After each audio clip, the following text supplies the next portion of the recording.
అందరికీ నమస్కారం. నిన్న దేశవ్యాప్తంగా అఖిల భారత సమ్మె అత్యంత విజయవంతమైంది. మేము అనుకున్న దానికన్నా అన్ని రాష్ట్రాల్లో ఎక్కువ మంది పాల్గొన్నారు. ప్రత్యేకించి తెలంగాణ రాష్ట్రంలో ఎన్నికలు జరుగుతున్న నేపథ్యంలో కూడా ఇన్ని లక్షల మంది పాల్గొనడం అనేది ఒక అద్భుతం. అఖిల భారత కమిటీల నుంచి తెలంగాణ సంఘాలకి, తెలంగాణ ప్రజలకి ప్రత్యేక అభినందనలు తెలియజేస్తున్నాం. మేము మొదటి నుంచి చెప్తున్నట్టు ఈ సమ్మె ఒక సైరన్. ఈ సమ్మె కొనసాగింపుగా మరిన్ని కార్యక్రమాలు తీసుకోబోతా ఉన్నాం. లేబర్ కోడ్లు రద్దు చేయాలి, పాత ఉపాధి హామీ చట్టాన్ని తేవాలి, అలాగే అమెరికాతో తీసుకుంటున్నటువంటి ఒప్పందాలన్నింటినీ రద్దు చేసి పార్లమెంట్లో ప్రజలతో చర్చించాలి.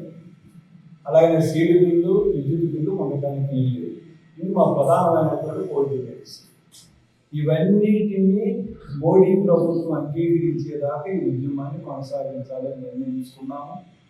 త్వరలో మా సమావేశాల్లో సెంట్రల్ యూనియన్ ట్రేడ్ యూనియన్ సమావేశం, ఎస్కే సమావేశం, అలాగే వ్యవసాయ కార్మిక సంఘాల సమావేశాలు జరుగుతుంది. ఇప్పుడు జరుగుతున్నటువంటి పోరాటం గతంలో కూడా చాలా సమ్మెలు చేశాము. కానీ ఇప్పుడు జరిగిన సమ్మె కానీ రేపు జరగబోయేది కానీ ఇది ఒక దేశభక్తియుతమైనటువంటి ఉద్యమం. ఎందుకంటున్నామనంటే మనం స్వాతంత్రం సంపాదించుకున్న తర్వాత మనం సాధించుకున్న హక్కులు కానీ, అభివృద్ధి కానీ, ఫలితాలు కానీ ఇవాళ మోడీ నాయకత్వంలో కార్పొరేట్లకి, అమెరికన్ సామ్రాజ్యవాదులకి, పౌరజాతి కంపెనీలకు తాకట్టు పెడతాం. కాబట్టి మన సంపదను మనం కాపాడుకోవటమా, మన వనరులను మనం రక్షించుకోవటమా, లేదు ఒక నూతన తరహా వలస విధానానికి మనం వెళ్ళిపోవటమా? ఇది ఇప్పుడు మాకున్నటువంటి ప్రశ్న. అందుకోసం ఈ జరుగుతున్నటువంటి ఇది ఒక యుద్ధం.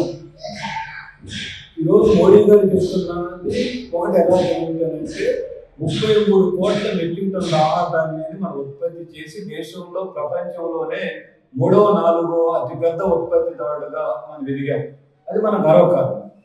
కానీ దీనికి కారణమైనటువంటి రైతులు కానీ, వ్యవసాయ కార్మికులు కానీ, కౌలుదారులు కానీ, లేదా వృత్తిదారులు కానీ వారి పట్ల మోడీ వైఖరి ఏమిటి అంటే ఉత్పత్తిదారులుగా ఉన్నటువంటి మమ్మల్ని శత్రువులుగా చూస్తున్నాను.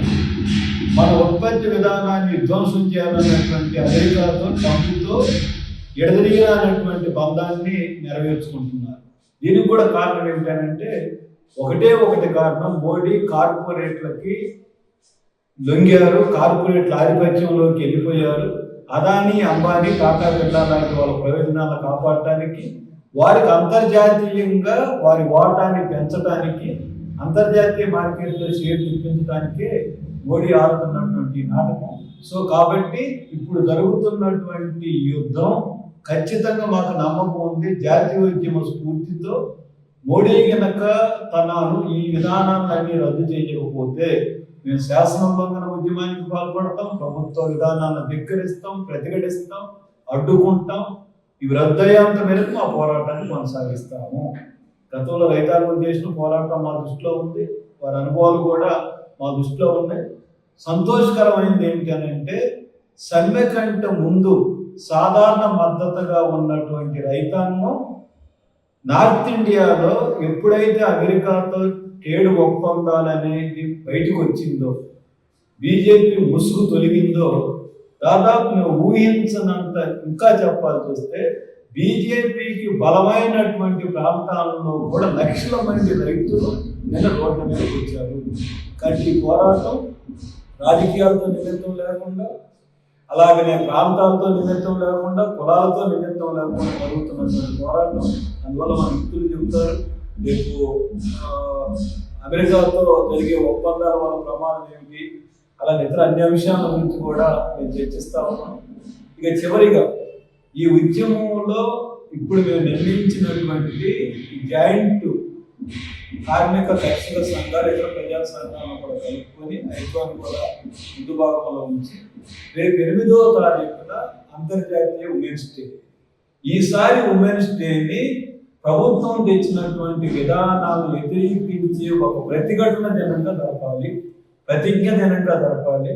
కారణం ఏమిటంటే అందరం నష్టపోతున్నాం వీటి వల్ల, కానీ ఎక్కువ నష్టపోయేది మహిళలు కాబట్టి ఆ మహిళా దినోత్సవాన్ని ఈ తరహాలో కొన్ని లక్షల మంది మహిళల్ని సమీకరించి వేల కేంద్రాలలో ఈ ఉద్యమాన్ని మరింత ఉధృతంగా చేయాలని మేము భావించడం జరిగింది. కాబట్టి పార్లమెంట్లో బలం ఉంది కాబట్టి నరేంద్ర మోడీ చట్టాలను పాస్ చేసుకోవచ్చు, కానీ ఇప్పుడు జరిగేది ప్రజా కోర్టులోకి మేము వెళ్ళాము, మొదటి దశలో సక్సెస్ అయ్యాము.